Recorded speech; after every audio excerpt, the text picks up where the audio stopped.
So he does his own thing, she does her own thing. This is 41-year-old Ashley MacArthur, a former crime scene investigator, laughing during an interrogation about her missing friend, Taylor Wright. On September 8, 2017, in Pensacola, Florida, Ashley was last seen with Taylor. Taylor had recently moved in with Cassandra, her girlfriend, who grew uneasy as the text messages she received from Taylor were different than her usual way of texting. Cassandra finds out that her girlfriend had been in a financial dispute of $34,000 with Ashley. Talking about how she felt like something just wasn't right with Ashley. She wasn't sure if Ash had the money or not. Not long after, an older CCTV footage was found. And to make the situation worse, it was Ashley again. Somebody harmed her, and she's probably out of that farm. It was never even around her. But her casual and cheerful demeanor during the interrogation convinced the detectives that they had found their prime suspect. And soon, detectives uncovered the horrible crime that led to the tragic end of Taylor's life. Following the disappearance of Taylor, Cassandra noticed some inconsistencies in the messages received from Taylor's number. But during the interrogation, she dropped some incriminating details that point directly at Ashley. Ash called me and Ash was like, hey, we're up at my mom's house, which is up in Milton. They own a farm. She was like, Taylor's broke down and cried twice today. I'm like, what is going on? Ashley would have the capability or the means to harm. I don't know that well. I can't answer that. I don't know. Just a second, okay?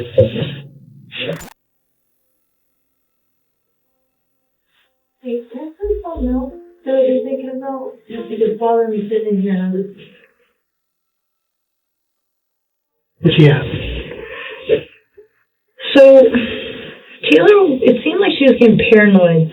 She was talking about how she felt like something just wasn't right with Ashley. She wasn't sure if Ash had her money or not. Because Taylor had been trying to get the money out of Ash's safety deposit box.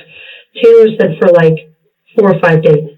And I was like, Taylor, she's probably been really busy. And she goes, no, Cass. She goes, like, I'm telling you, something just doesn't feel right with me. I don't want to think this, but, I want to give you guys, whatever you guys need. I could be so wrong. No, I'd rather you be wrong and have a feeling or know something to tell us. I don't want Ash to be mad at me, though, because I, maybe accuse her or something. Ash doesn't even know anything. From their past, it was known that Taylor would never disappear without informing Cassandra, and especially she could never stop messaging her child, Drake. Cassandra feared the worst had happened. This was enough for the detectives to bring Ashley in for questioning. Ashley resisted and tried all her manipulation tactics. However, she will be called in for questioning again with more evidence in hand. Let's start with your relationship to Taylor. Okay. And y'all met how long ago? About a year ago. How often did y'all hang out? Probably once a week, twice a week. Okay. It kind of went first, depending on what she was doing. When we first met her, it was probably August or September last year.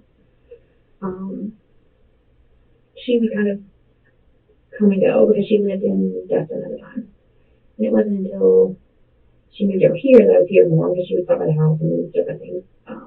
But like I said, we was Virgin Holding Day and different things. And she had, at the time that I met her, she was living with Jessica Wood that works at the sheriff's office. In Destin? No, here. But she retained a residence in Destin, but she lived here. In Jessica Wood? Yeah. Who was the resident with in Destin? I think the girl's name was Rainey. She had a roommate, and to my knowledge, it was somewhere around like just a side street somewhere near AJ's in Destin. We never, Zach may have, because I think he helped her move a bed or something in there, but I never went to that house down in Destin. You know if it was a house or apartment? Yeah, I don't know. And was she dating Rainey? Or? I don't think so. I think they were just roommates. Okay. But, yeah. That's what's been so difficult. One of the things is it's hard to... She's weird because she's partially in a relationship, but it's also kind of sort of in another relationship. So we're trying to, pin all these down. Suppose she were to have ran off, where do you think she would have? Who do you think she would have gone to? I mean, really, after everything came out with the situation with Biloxi and all that, my understanding was that she had kind of a long-term relationship with this girl in Biloxi. Ginger. Ginger, yes. But like I said, the first day that I ever heard the name Ginger was that day that they were at the house and then all of this comes out. But supposedly she had been with Ginger for quite some time before that. I knew her to date guys that were in Destin right before she was with Cass. So, I don't know. She would tell us that she was going to date guys, and then the next thing you know, she'd be with a girl. So we kind of didn't know, like, where she was at any given point. But like I said, I was surprised when the stuff came out with Ginger because she had never even mentioned her name to me at all. Mm-hmm. And she had talked about people she dated. It wasn't like odd for her to tell me about people she had dated. Even women, because like I said, I knew about Jess. I mean, Zach works with Jess. It's Bruce Wood's daughter from he's the captain of the sheriff's office. He's there forever. And Zach and Jess are friends. So it wasn't like she was trying to hide the girl side of that from us because we knew about her. And then she would tell us, she told us about the guys that she was with. I think one of her trips to Vegas, she went with a guy. Ashley's calm demeanor shows no hints of guilt or regret when she enters the interrogation room. Unlike criminals who crumble under pressure, she reflects qualities of a master manipulator. Despite the fact that there is a staggering amount of evidence indicating her involvement in Taylor's disappearance, she acts clueless and unbothered. We don't look at anything. I'm not like much, but there may be embarrassing pictures there. We're not worried about Yeah, we're not sure about that. We're all professional. We're looking for one thing. We're trying to find Taylor. Is what we're trying to do. Oh, yeah, I don't mind. Yeah, and what kind of phone was it? One of the phones that she had? I knew her, I think it was an iPhone, because I think the messages that... They come across as iMessages? I think so. Let me check. Do you guys have iPhone? Yes, I have. Is it blue that is... I think blue is iMessage. I think it is. Yeah, I think mine say iMessage on blue, and if it does go through that, the green is a text message, I think. Yes, I think green is text, blue is iMessage. Yes, blue is iMessage. Blue is iMessage. Okay, then yes, it's an iPhone. Sure. Yeah, it's just saying you allow us to basically download your phone. And it's done voluntarily. We're not forcing you to give us your phone. Oh, sure. Ashley appears cooperative while spinning lies, but little does she know the detectives are already aware of her dark motive and are playing along. They're waiting for the right moment to gain access to her phone. The detectives who are now friendly will soon turn hostile. What were the rest of your plans for today? So where'd you go next? We went back to my house, I believe. What day is this, sir? This is the last day that she spent with. Oh. So you went back to Ring Creek. Right. And what was your purpose for going back there?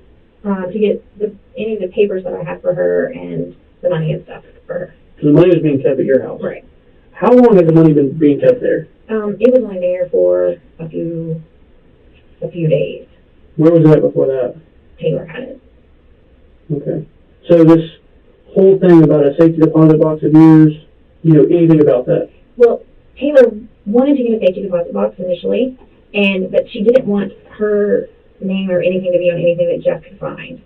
Sure. So I was like, we'll just keep it and give it to you or whatever, because I don't know why she didn't keep it. She has a safe.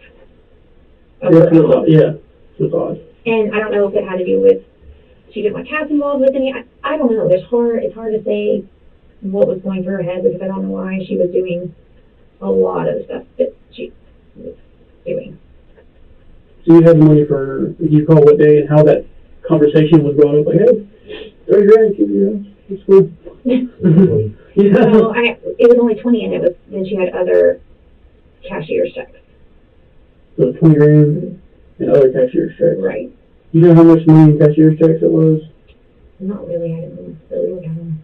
She only put like $500 cashier's checks or $50,000 cashier's checks. My understanding was that they were like large amount checks.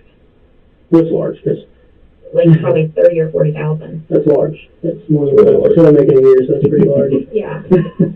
It's large, because there's some people are different, yeah. Because she had taken out money, which I don't know what she did with, before in cashier's checks from Navy Federal. And she was pretty furious about, actually I was with her that day, she had like an $80-something thousand cashier's check, and What was that? maybe in August. And she wanted to get all the cash, and they wouldn't give it to her. Probably don't have that much cash in the bank. Probably not. And so I don't know why she wanted it or what she was going to do with it or whatever. Do you recall when that was? Not specifically, but I mean, we're talking like months back, or no, probably sometime in August. okay. That she went to the bank and was asking for 80 grand. Yeah, Did you take her? I was with her. What bank was that? Maybe Federal. It was branch. Davidson Langley. Sure, we go through that, so they probably. Oh, she was really rude, like to the people. Like, I mean, I'm sure they will remember because like she was kind of nasty to them. She leaves no opportunity to paint Taylor in a bad light, referring to her as kind of nasty, as if trying to move the suspicion somewhere else. Even more concerning is how she reacts with such a casual attitude after killing someone she'd known for a year. She displays no sign of guilt and does not falter when recounting her last day with Taylor, but the events that she narrated will be matched again in the next interrogation. Did you catch that? She got, I think, $15,000 is what they would give her. They put the rest back in more cashier's check. Mm-hmm. And then my understanding is she went the next day and got more cash. I wasn't with her, but that's what they told her she could do, and that's what she was doing. So she was just going back trying to get as much cash as she could out of this cashier's check. I guess. But I don't know what she was doing with it. And all this was in August. Probably in July, August, yeah. And how did the conversation come up with her leaving the money at her house? She just asked me if I would keep it. And how did that go? Yeah, okay, or? I mean, she was always there, so I mean, I really didn't mind. And I mean, our neighborhood is an easy neighborhood. It's really not any kind of issues or whatever there. But I don't understand why she wasn't putting it in her safe. But she had the safe at Amber's house. No. And then she was moving it to Cass's. Did she move the safe to Cass's? Well, it went there, but then I don't know why they ended up not taking it out of the truck. But of course, now it's all at my office. The safe is at your office? Yeah, all of that junk is at my office. Do you know what's in that safe? I don't. Like, when we moved it, it was open and popped in, like, when we were trying to put it in the truck, it popped open, and then she ended up closing it, but I don't think there was anything in it because the door popped open. But whether she had all that other cash that she had taken out before in there, I don't know, but it was with her at that house. That's all I know. At Amber's. At Amber's. Say that that day she asked to get that money was part of one of the things that she wanted to get the money from your place. Right. Had she asked before that at any point to go get the money? Yeah, and I had been super busy that week because of the what we had done before that, the week before, and I had just 8 million things going on. We were actually supposed to do it the day that she had the box truck moving it, and then they ended up just doing all that instead of. So that week before, you'd just been busy, so you couldn't take her to get the money. And she was going to come by the house. I told her to come by the house, and everybody was just running around and doing whatever. So. And how long was the money at the house? Probably just a couple weeks. Okay. Do you own a safety deposit box? I don't. Or does Zach have a safety deposit box? I don't know. Okay. Who do y'all bank with? Wells Fargo. Which branch do you use? I use the downtown branch. Where does Zach use? He never really banks, but downtown would be probably where he would go, or the Bayou branch. Okay. Do you know anyone that works for Wells Fargo? Randy Ard.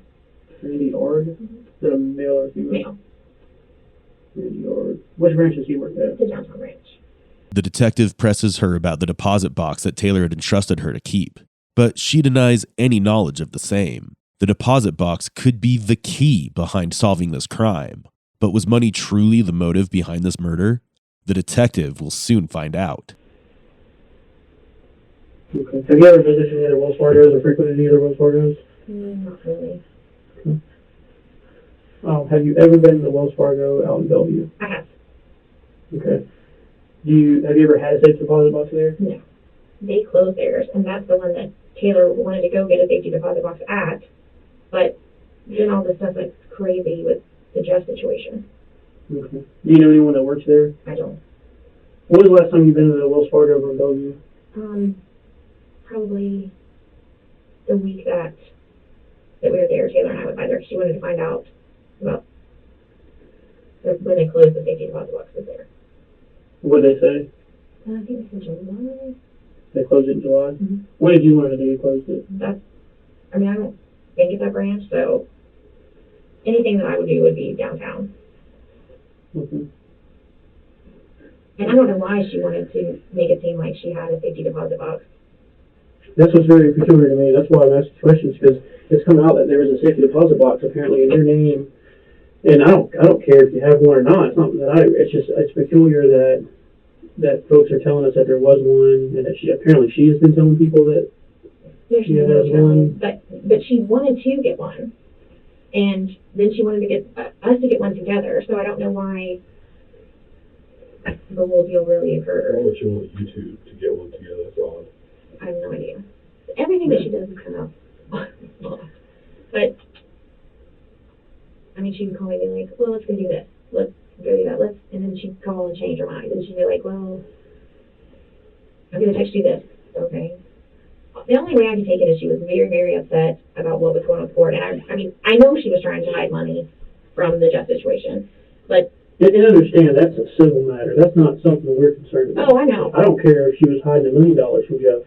I'm not Jeff. No, I know. She's not hiding money from me. Well, like, I wouldn't have to have anything to do with this if she wasn't trying to... I mean, this is a team for me, sure, you know? Sure, hey, all of us. But I mean, it really is, because like now, I'm stuck with all of her stuff in my office, and you know, even before all this goes on, she's got the truck for a week and this and that. I mean, just trying to help her. And of course, the story that I get is a very sob story about how Jeff's taken all this money and he took all this stuff from her, and now she's just, you know, trying to hide it and move it and do all kind of just shady stuff with it. And like, she's overinflating credit cards and stuff, like putting extra money on credit cards.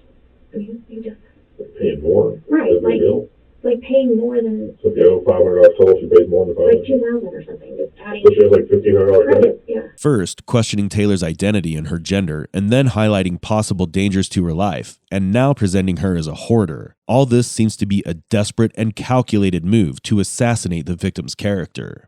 It's ironic that the problematic things Ashley mentioned about Taylor are identical to what she used to do, overspending on her boyfriend and the girls in her circle. But how far will she go to mislead the detectives? Did he hear all this? No, he wasn't there that day. Does he know every detail of y'all's relationship and last time y'all hung out and all that stuff? He probably doesn't, because Probably he a good thing, then. gets angry with me. He would get angry with me for him, because he's like, stop helping her, stop helping her, stop helping her. And I'm like, because I just didn't see her as a bad person. I mean, maybe... She may not be. She may not be. But maybe I was too naive, whatever, I don't know. I just felt like the way that she put everything to me was like she was just trying to get her life together, to get her kids, to get back on her feet, and that Jeff had done so much, you know, to her to take away all of this money that she had and everything else. It just was... And so, of course, I feel bad for her, and I'm like, okay, well, do whatever you need me to do, you know, I'll help you, because I feel like she was kind of alone, other than, you know, Cass. And she wasn't ready. I've known her, you know, a little bit longer, you know, than Cass has, and so, you know, I was willing to help her, but then half the stuff that I thought to be true, now I find out isn't true, but, or allegedly isn't true. I mean, I don't know, because everybody has such it's like a wild roller coaster of stories, and I'm just like, are you kidding? You know, every day Cass will call and be like, well, this is the new thing for today, and this is the new person of the day, and no, her dad's not dead, and no this, and I'm like, yeah, how do you piece through it? Yeah. She's like, I'm going to try. So. Has she expressed any interest in leaving Cass at any time? She just. Or was unhappy? Or? I don't think Taylor was 100%. I know that she was really irritated about the house stuff. I got the impression that it probably wasn't going to be long term, only because she's like, she wants me to pick out this and this and this, and it's not my house, and I'm not going to be there, and I'm like, what do you mean you're not going to be there? She's like, well, you just can't stay. And I'm like, but Taylor, this is what we're talking about. Like, are you staying? What you know. And this awkward question, but again, like Chad said, this all stays in this room. Had you and Taylor ever, No. had she ever come on to you, or? Taylor asked me one time if I would have a threesome with her and some guy, and I'm like, no, thank you. And when was that? Probably a week before. That's it. So recent? Yeah. You know who the guy was? I She don't said. know. She didn't say. Did she show you a picture? No, I just told her, like, I'm like, not my thing. Yeah. Do you know who harmed Taylor? No, I don't. I don't know that she's been harmed. Did you harm her? No, I didn't. You know if Cass has harmed her? No. I wouldn't think so. Like, I don't believe Taylor's been harmed. I think Taylor's doing what Taylor does. But, I don't know, you know, the only thing that I can think, Taylor is a very tough person. She's always come across as being tough and never made it anything other than, you know, she's always carrying weapons, whether it's knives or guns or whatever. She's not an easy target. She seems to always have everything together to a degree. The only thing I worry about is with the drug situation. Like, I wouldn't even, if I didn't know about the drug situation, I wouldn't be worried about her. I would say Taylor's doing what Taylor does. But then that lifestyle becomes a different group of people. Sure. Which is what I worry about with her. In the next interrogation room sits Ashley's husband, Zach, and his thoughts about Taylor's drug addiction do match with Ashley's. Kind of around the time that she ended up going missing? Yeah, I guess so, Okay. yeah, something around then. Now, when did you find out about that? That she went missing? Mm-hmm. When the city come by, and they were like, hey, she's been missing, and they said Ash was one of the last ones to be around her, so they just wanted to come do a walk, and I was like, come on in. And I told them then, I was like, man, I think the girl's got a drug problem. She, you know, she may be off somewhere doing some or whatever. I said she's not quite honest, and I think she's got a drug problem. You know, Was that patrol that came by, or no, that was detective? you know, Will Hyde and big, I can't remember. Gigliotti? Yeah, Gigliotti. Super nice guys. I love Will Hyde. He's a good dude. They come through, walk through the house, and then Ash left with him to go give a statement. And that was it. Okay. Was that when she ended up, they took her phone or whatever? I think so. Okay. I think she volunteered and gave it to him or whatever. Okay. Do you know if Ashley and Taylor were ever in a romantic relationship? To Ash your didn't knowledge? like girls. Ash did not like girls. But now Taylor said, I mean, I know she was married, and I've heard her say she dated dudes, but I never saw her nothing but all she talked about was girls. That's it. So no. Ash didn't. She didn't like girls. No. Detectives want to know if Taylor's death was truly drug-related, or was there something more to the story? Ashley's mention of Taylor's indulgence in drugs seems to be a defensive stance and a desperate move to shift the narrative as she's asked to explain about the money. Moreover, her description of events seems to be inspired from a personal perspective rather than what really happened. If someone was going to hurt her, who do you think would do it? Or who do you think would have done it? I don't know anybody that would want to hurt her. You didn't even have the most to gain and most of doing it. I mean, obviously Jess is the only person really that has any real interest in. I mean, that's the battle that she's going through. But then, like I said, you know, I hear from her that he's the violent one, and then I hear from what you spoke out that she's the violent one. You know, I don't know. I mean, Taylor's always been very one of those people that wants to appear tough, act tough. I mean, she, you know, tells me about all the SWAT training she had and all her martial arts training and this and that, and, you know, she's super badass and whatever. But that's how she wants to come across, you know. Like, if you look at her life, it's like that. Like, if you're in her car, everything's tactical, everything's like, Yeah. you know what I'm saying? It's all like Yeah. super or whatever. And that's just how she wants people to see her. You know, there's not a real soft side to Taylor. It's all. I was also going to ask, have you seen her soft side, her girly? Yeah, She's got a girly side. I saw it once, and it was insane, and I told her this. It was the day, and it was just recently, the day that Cass's brunch for her birthday. And I don't know why she came by my house to change. I don't know how this occurred. Jack was curious about it because it's a line of bitch kind of my ear. Well, it sounds like, I don't even know your husband. It's like for 10 minutes I had smoked with him. That's like He holds nothing back. He has zero filter. It's just, Most cops still have those. he has none. None. Most cops still. And so I don't know why she didn't change her house or whatever, it doesn't matter. But she comes by and she's like, hey, which dress should I wear? And I'm looking at her like, you don't wear dresses. And she's putting on these like dresses, and she has like 4 of them that she like just bought. I'm like, what? You're gonna wear a dress? And that was really odd. Like, I mean, I said it to her because I'm like, this is weird. I've never seen you in a dress or tried to look like a girl. I mean, most of the time she looks like a guy. She has on like board shorts, and she comes across like she doesn't ever appear like soft or womanly, or everything's just always or She's a controller of her object.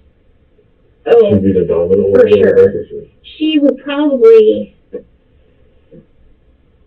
not want it to appear that way, but 100% she, because Taylor thinks that for sure she's smarter than everybody else. She just is that way. That's always the way that, you know. Well, she's trying to hide right now. She's doing the She's pretty good job. pretty smart. She's not the dumbest person to go with. Oh, I don't think she's dumb at all. After dragging Taylor's image through the mud, her next step seems to be finding someone with a probable motive to put the blame on. And Jeff seems like the perfect scapegoat, but detectives managed to bring her back on the track through questions related to the day Taylor went missing. Has she ever gotten an Uber for y'all? No. I think they did in New Orleans, maybe. But the only time I've ever used Uber was in Washington, D.C. Who do you think paid for the Uber or the Uber? I have no idea. And who all would have been the ones who would have ordered it? Would have been who? Obviously you didn't. Oh, I wasn't there. I don't know. She said that they were going out of town and they could take an Uber, but I don't know that they ever did it. I mean, they did have Cass's car. They drove Cass's car over there, so I don't know what they ended up doing. You know she has an Uber account on her phone? I've never looked at her phone. She, like I said, she has it all locked down. But that's just the way she is, like everything. Like, she keeps her tampons in the ammunition box. Alrighty. Tactical.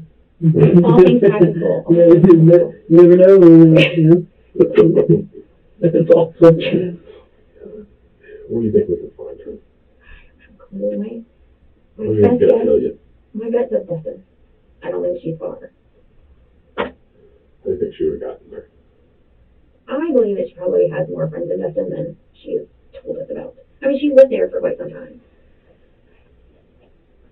Has she ever talked about, like, how she would dispose of a body? Have y'all talked about any of that stuff yet? No. Taylor always jokes about, like, putting people in a pig farm.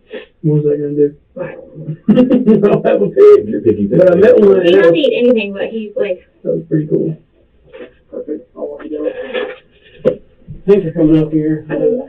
Detectives let her go for now, but with her phone in their possession, they'll soon uncover the shocking details, which will expose her manipulative schemes. After a month, she's called back into the interrogation room. I was saying, when we were doing our investigation, we've looked into everyone. By nature, we have to. We just had that person at this one not long ago, a few days ago. I know she's a girlfriend, right? I'm sure she cares about Taylor, as do you, I'm sure. But we found some bank records that drew some questions. Can you tell me anything about you and Taylor and any sort of involvement with any businesses? She needed to put like money and whatever, and she also wanted to do some of the stuff with my t-shirt business and stuff as well with her Takeo. And so we added her to my Purely Southern Willsburg account. Is that a t-shirt business? Mm-hmm. How does that work? What do you We what does that entail? do like festivals and things like that, sort of like the gun shows and things like that she was going to, where she wanted to sell her clips and tactical things and stuff like that. Okay. So did y'all have like a business agreement? Nothing like really formal. So what was kind of the plan? She was to just kind of come to put her name on y'all's business or something And and yeah, sell we t-shirts? we would just use that as just a umbrella for all of the tactical and the t-shirts and everything together. Okay. Now, were you going to do like the ordering for her, or was she going to just kind of bring the stuff and do her own thing? You felt about you all going in and being business partners. So The relationship that Zach and I have is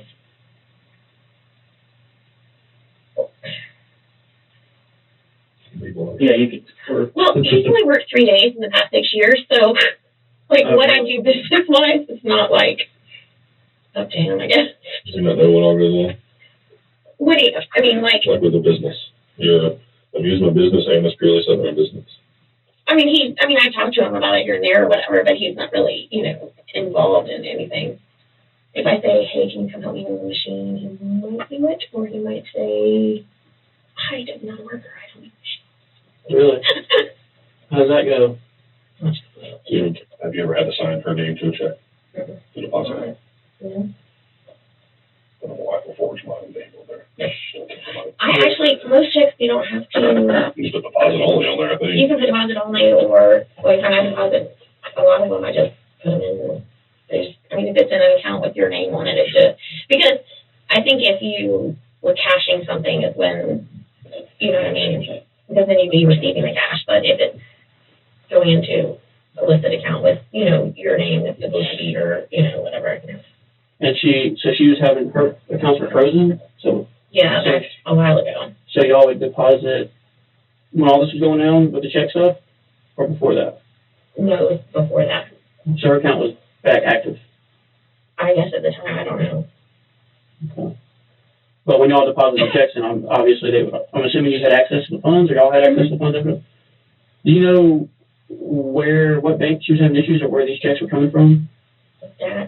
What do you mean, which checks were coming? Like, were these paychecks that someone wrote to her, or were these like where she pulled money out of a bank in form of a? She had one cashier's check, and then I think the others were like little paychecks that somebody had written to her. Do you recall how much the cashier's check was for? I think 37,000, 34. And she or you deposited that? I deposited that. I actually deposited all the checks for her. Into? Unless she deposited more than I know. Because she would just hand it to me and then go. And that was into the Simply or purely account. Okay. Did she ever make withdrawals or expenses from that account? That I don't think so, because most of it was paying me back for the money I had already given her. Sure. Now, when you were loaning her money, was it like, here's $5,000, here's $10,000, or was it like, here's a couple $100? No, it's like, because she said that and this started way back in probably February, I don't know, that she was having, issues with her bank or whatever and trying to get money out of whatever she was doing or whatever. So usually I give her like $1,000 or $1,500 a week or so to keep in, well, so that she can, do what she needs to do, buy her products or her stuff and, keep her part of. She had no friends, but I don't know if you let me borrow $1,500. Well, that was for a week, but and honestly, it was probably very stupid because knowing what I know now, there's a good chance I would never gotten, paid back for any of it because it turns out it really wasn't her. But I didn't know her to be anything but honest to me, So. And you loaned her approximately $20,000 over the course of those. Okay. It was probably 26 or 28. I don't really know. It wasn't. And she just said, once I get the money, I'll pay this or whatever. And okay, that's fine with it. To my knowledge, she was making it with her private investigator stuff, but she just was like, this money is getting tied up. Can you help me out? And does Zach know all this? Probably not. We don't really talk about finance stuff. And did you ever talk to anyone about any of this, any of the loans or Caleb being on the account? Her grins speak volumes. While belittling her husband for being unknown to business, Ashley's narcissism shines through. While she recalls the day of Taylor's disappearance, a new detail appeared on the surface. Taylor left on an Uber. If there was no fight between them, then why would she leave in an Uber instead of going with Ashley? This detail will be challenged by the detectives in a few minutes. Anyone that you may have hung out with that night who you're more involved with than just friends? Mm-hmm. Like you say that you and Zach are in an open relationship. Yeah, but like that, nobody more than that. Okay. No more than just friends, or than just strictly open relationship? No, like Brandon is the only person that I ever really see. Okay. So his wife, is he married? I'm assuming he's married. She doesn't know? She does. Oh, she's cool with it too? Oh, crap. So she does his own thing, and hey, look, Society does exist. So he does his own thing, she does her own thing. Right. You do yours, and Zach does his. Are there any other folks involved? So you say open, it's y'all are kind of open, but you have one particular kind of person that you. I do because I just don't choose to. Like, I'm actually a very kind of shy person. Sure. But Zach not so much. They just. It's out there. And that's and you're cool with that. You don't have a problem with him doing his thing like that. So after babes, you go home. Then what? Sure, and then you wake up. You and Brandon hook up that night? I have no idea. I mean, I don't know. You know, I just. So y'all went off to the Milton Farm. Do you recall how you got out there? Or which? Just to the interstate or to 87. And how does that? Now that's your family's farm, or is Zach's family? Mine. How does that work? Do y'all just kind of go freely when you want, or do you have to like tell someone you're coming? No, I can just go up there. Does anyone live out there? Mm-hmm. Okay. And how long were y'all out there roughly?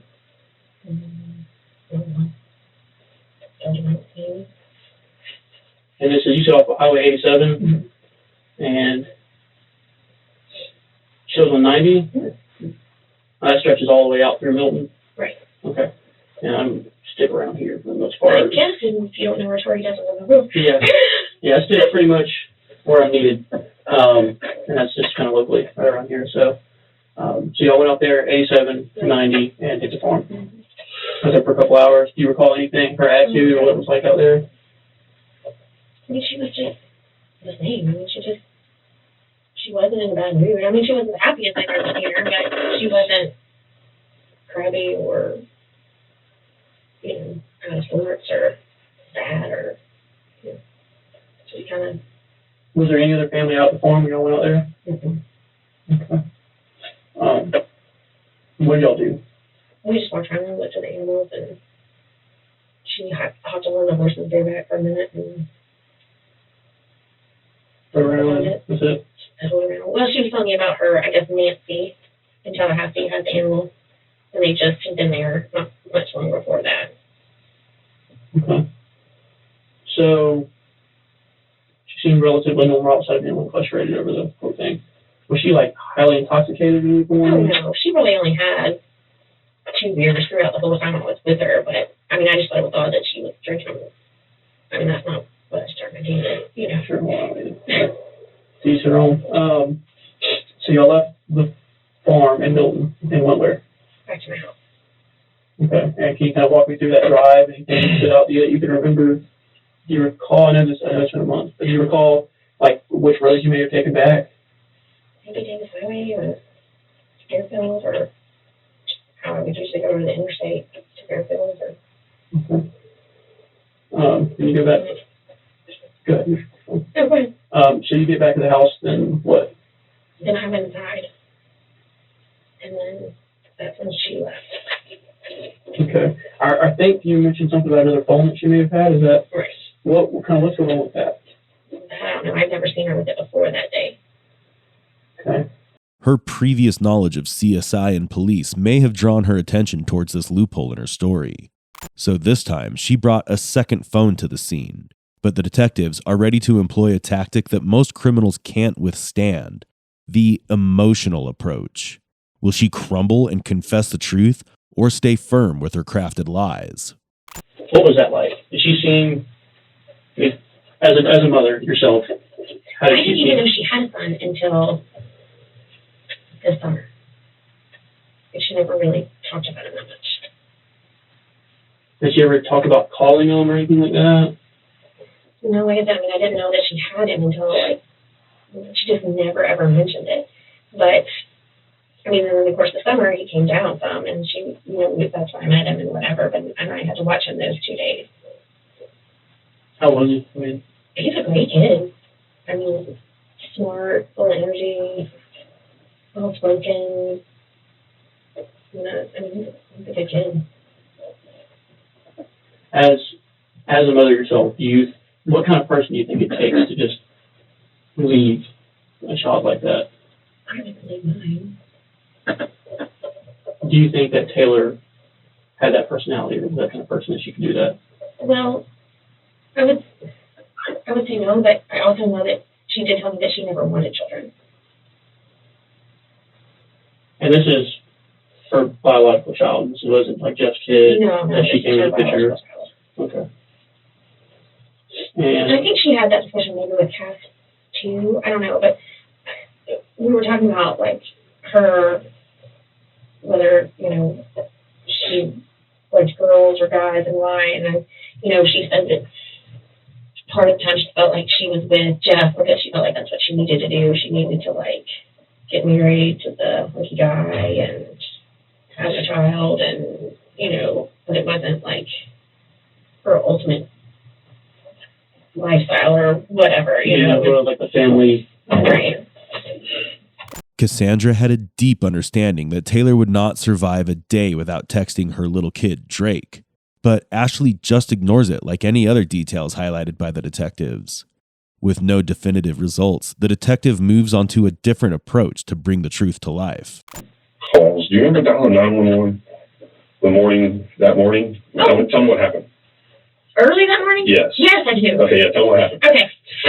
I do know. I figured that would stick out in your mind. 911 or You did I called just call? 911 and the police department. Okay, I don't remember calling 911, but I remember calling the police department. It's because, no, it's fine. I remember doing it on Tony Line. Because there was a fight at Babe prior to that, and we were checking to see if somebody had a warrant. We asked the desk sergeant if there was a warrant for 2 people. Okay. Like people that y'all didn't like that were there? No, like, Brandon wanted to know if he had a warrant. Yeah. Oh, he had a warrant. Because of the fight. Okay. There was a fight prior to that at Babe, and so he didn't know. Like, there was a bunch of people involved, I guess, in it, and I don't know that he was in it. I don't think he was in the fight, but That day? no, like a week or so before. And I guess there was a whole bunch of people involved, and he was trying to make sure that he wasn't like one of the people that was, because they fight up there all the time. Like, there's constantly some sort of silliness going on. And he is the tugboat captain with the guard. I mean, so he can't be like involved in any kind of like, Brandon is? yeah. So any kind of shady whatever. And so he was like, I don't have some work for this fight because all these people were, they get a parking lot full of whatever, and then they're all pushing each other in. Do you know how cell towers work and how phones communicate with cell towers? Okay.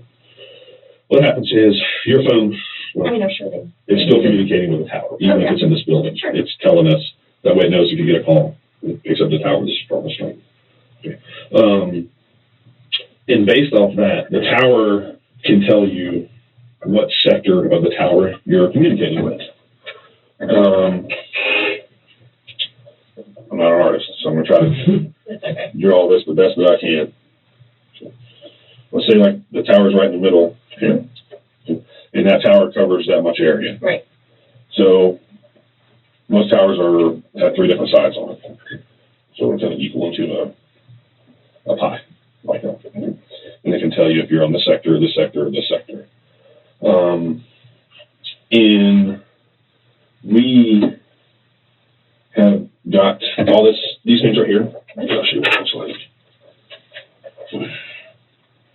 Are basically what I try to draw. Like right here, at 9:05 in the morning, Right. your phone was communicating with this tower. Gotcha. And it was somewhere in the sector. Mm-hmm. Probably at your house. Right. The phone that Brandon has, is it in your name? Mm-hmm. Okay. Does Zach know that you have a phone? He has a phone in your name? No. Okay. We won't plan on telling him nothing. Nothing we talk about here goes back to Zach. And I hope you do us the same thing. Oh, yeah. Nothing needs to go back to Zach. I don't know how much trouble it would cost between you two. And we're not here to cause you any trouble. That's fine. With Zach. And I don't want no problems with Zach either. But when we started plotting all the phone calls that you and Taylor were making that day, there were some discrepancies in what you had told us. Okay. Okay. We know that you didn't go to Milton when you said you went to Milton. Not when you said you went though. Oh, well, I don't know what. You went that evening. Oh, okay. Around around 7:30, 8 o'clock, maybe you went to dinner out there or something? We did go to dinner out there. Who all went to dinner out there with you? Me and Zach. You and Zach, okay. Where'd y'all eat at? I don't even know what's at. I have no reason to go to San Jose County. Anywhere. No, I stay out on a lot of Walmart there on Blue Angel, and I have no reason to leave that area. Okay, so there are some discrepancies, but we'll go over that all with you here in a minute. We're just trying to get everything out here. How often do you talk to this Kyle Brett guy? Probably a couple times a day. When I say talk, text or voice. Right. Okay. Do you remember talking to him that day on the 8th? Probably. You know what y'all spoke about? Probably school or something. Do you know if he was at home that day? I don't think he was. I don't know. I don't know. I think he was Now, who is Kyle's parents? my aunt and uncle. What's their names? Karen and Britt.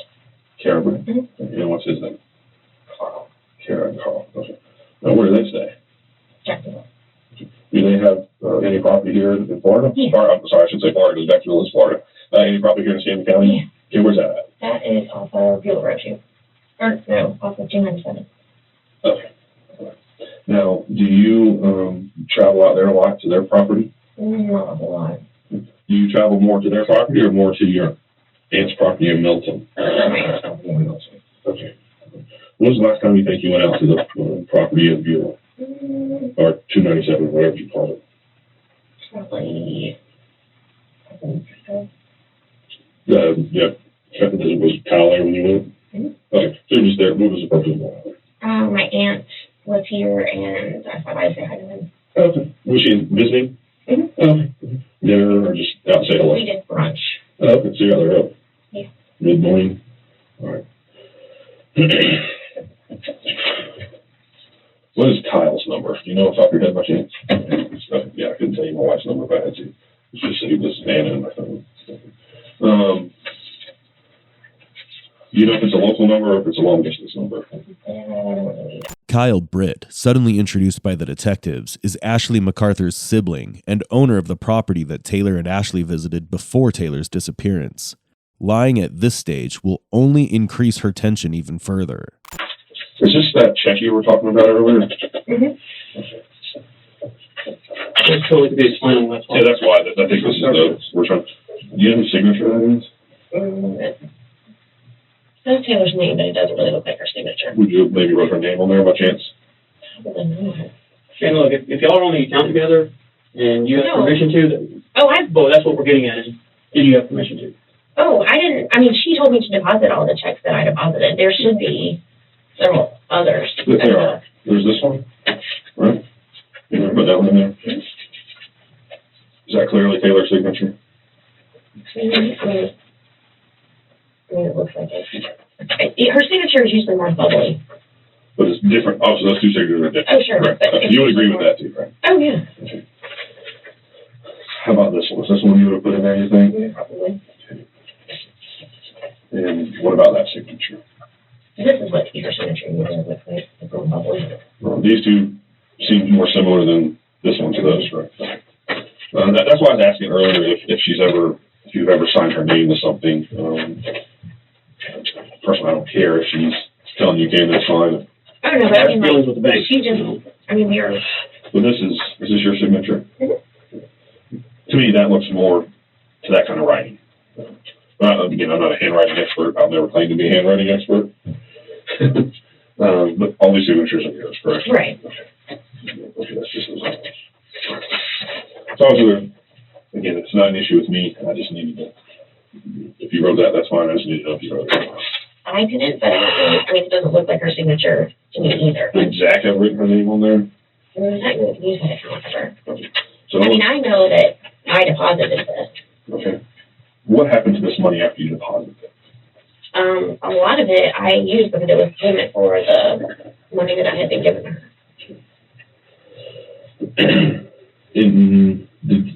She knew that you were going to do that with that check? Okay. And that's fine. That's why we did the account. Detectives had already got their hands on the evidence against her. A $34,000 check signed by Taylor, which she'd spent the very same day. This was the same money Taylor had withdrawn from her husband's account and had entrusted Ashley to put in a deposit box.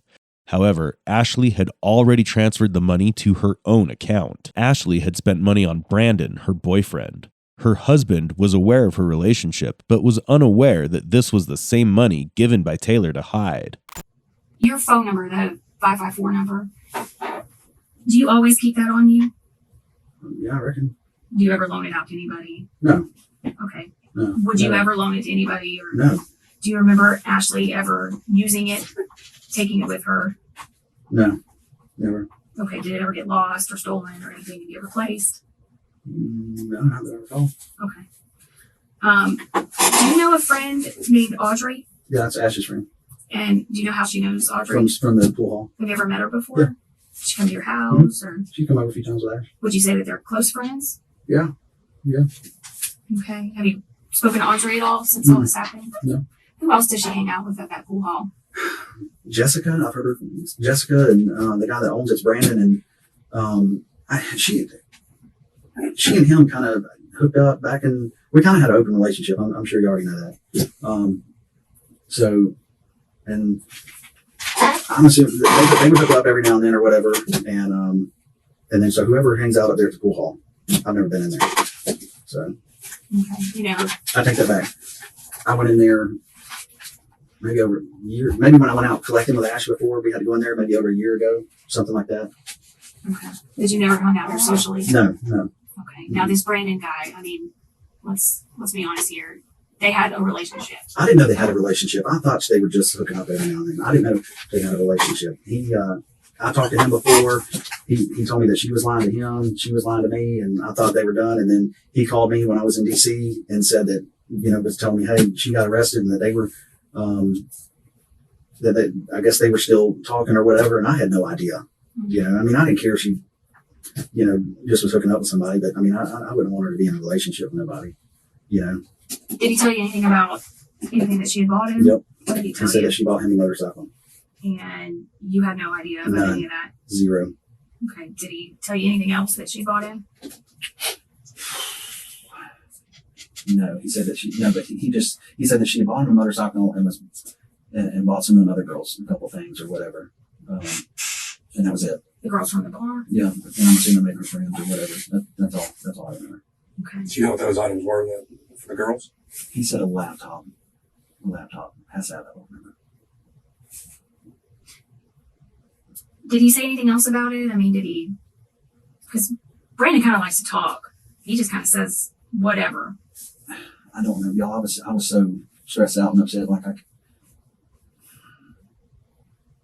I was so shocked when he told me that she had bought, and I didn't know whether to believe it or not.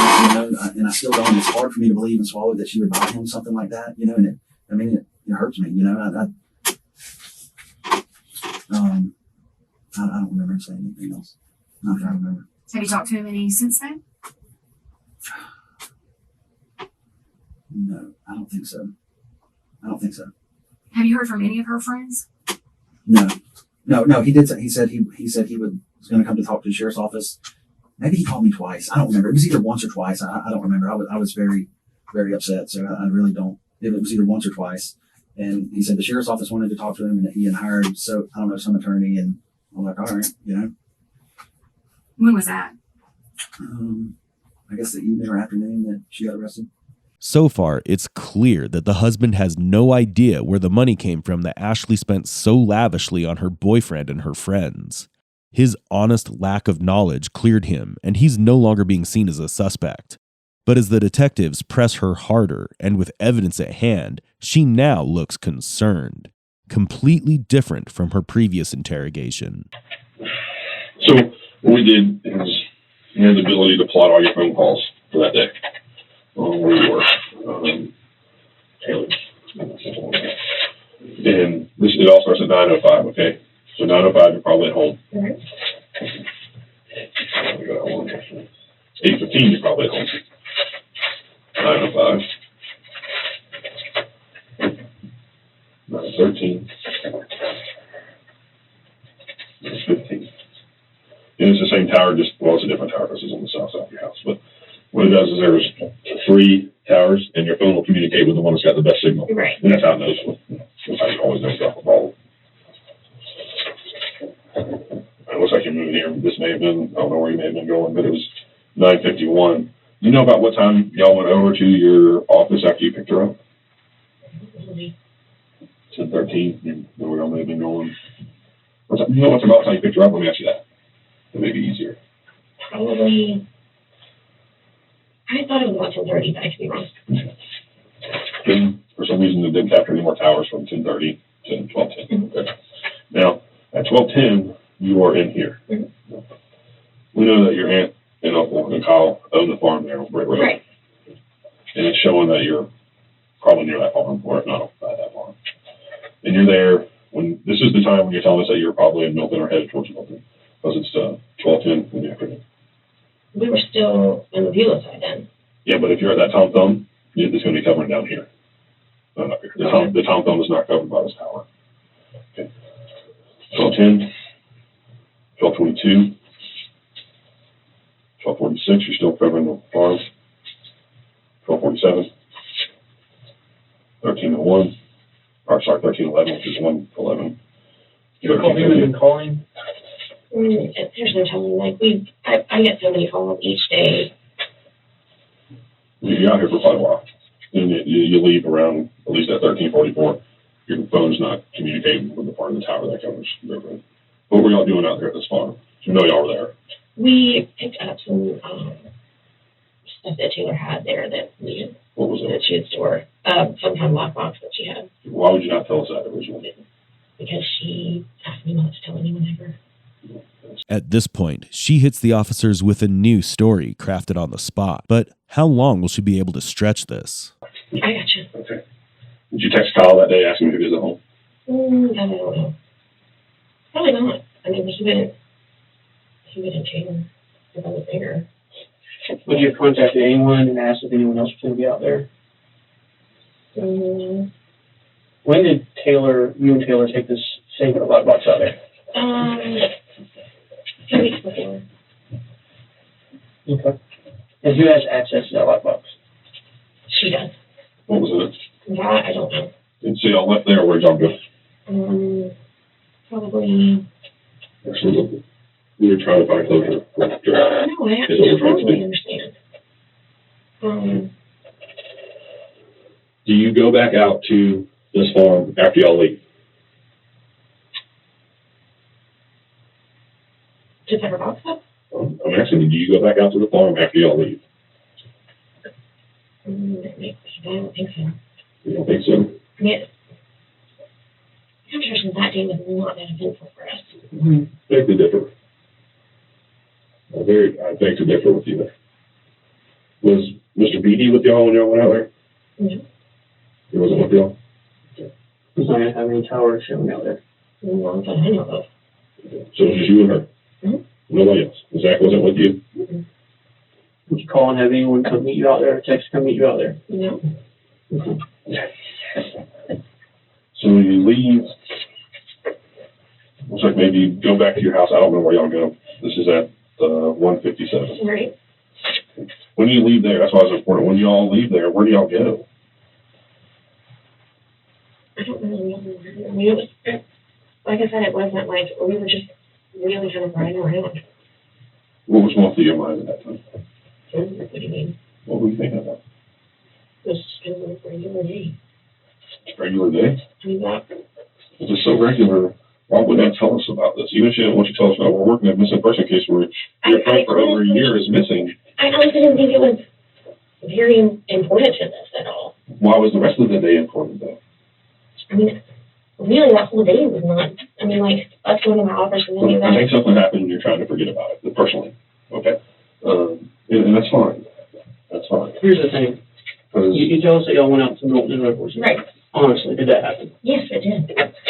So you'll have cell tower hits. There should be cell tower hits in Milton at some point in that day. Not when you're having dinner with Zach, No, but after you left Beulah. there should be. There's not going to take hours, man. Well, After you go there with that. phone calls. Oh, you have phone calls all day because here's your phone. Oh, sure. 160 pages worth. Oh, I understand. All right, so you go back out there. When you say you're not sure if you went back out, probably didn't. You actually did go back out there at 2:45. and you're out there for quite a while. You get it. So really, in essence, you spent, it seems like, at least a large portion of the majority of your day out here. It really wasn't, though. I mean, we were Several hours. here and You're still there. You're still there. Yeah, you're still And there. look, at the same but, time. You know, there's two different phone calls. There's two different calls. so, like Chad said, you know, I feel there's a reason you don't want to tell us this, but the thing is, I know you're not a bad person. Her description of the day is completely devoid of any variation in her state. This emotionlessness is a notable quality, often found among psychopaths. One officer uses logic to push her for a confession, while another tries an emotional tactic. But will she break and confess her crime? Right, this is a person, you're someone who tells me that if your friend goes in the hospital, you're going on a vacation, right, to probably one of the funnest cities in the Southeast region. Would you agree? Right? Awesome. So you're going to this place that's going to be a blast with friends that are going to be fun to be around. I'm sure. Right? And then you have one of your friends who goes to the hospital. Instead of you going out with other people who continue to go on and have fun, am I right? Right. Cassandra and Taylor.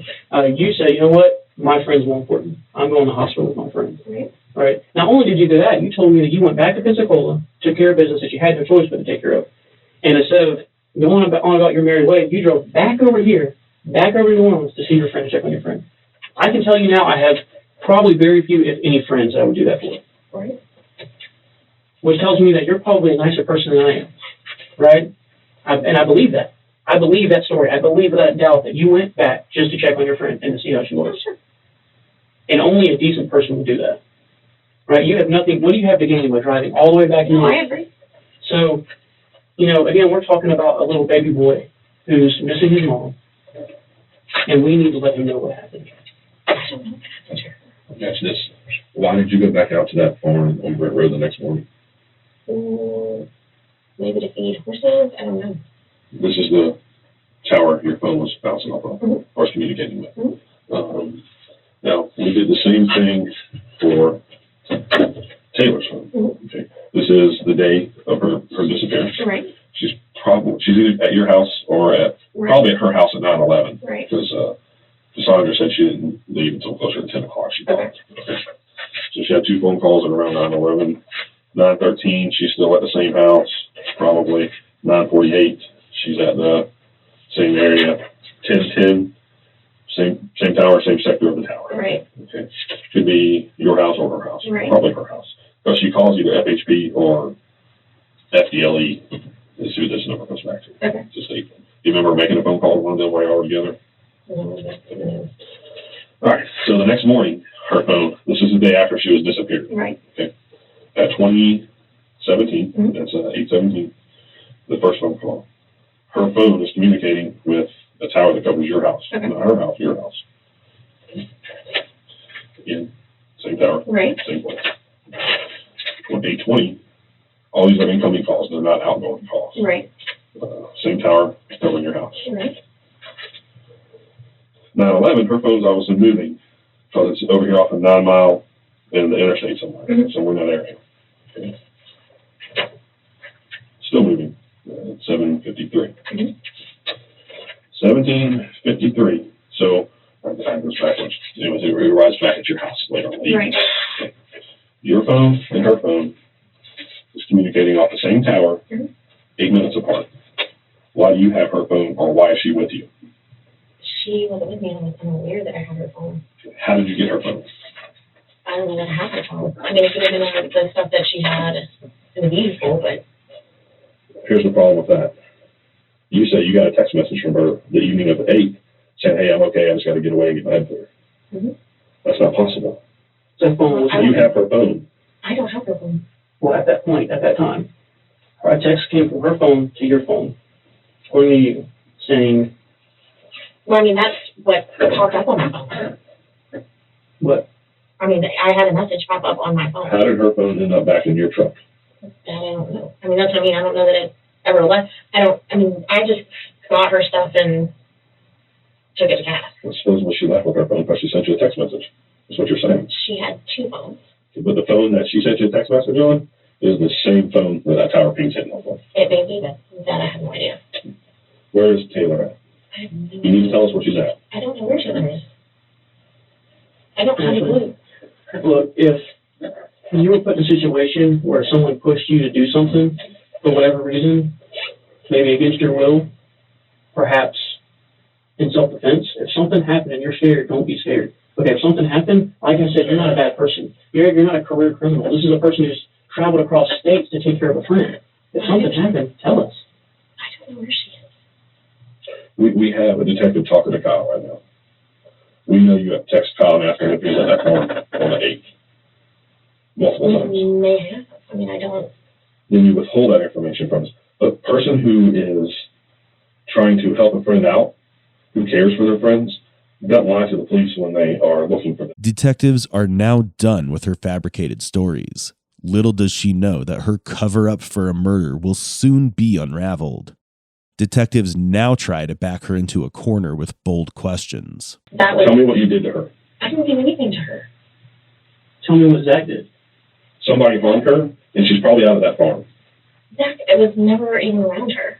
Kyle, Kyle's never been around her. Brandon. He's never been around her. And that leaves you. So you're the only one that was with her on this day at this farm that you did not disclose to us.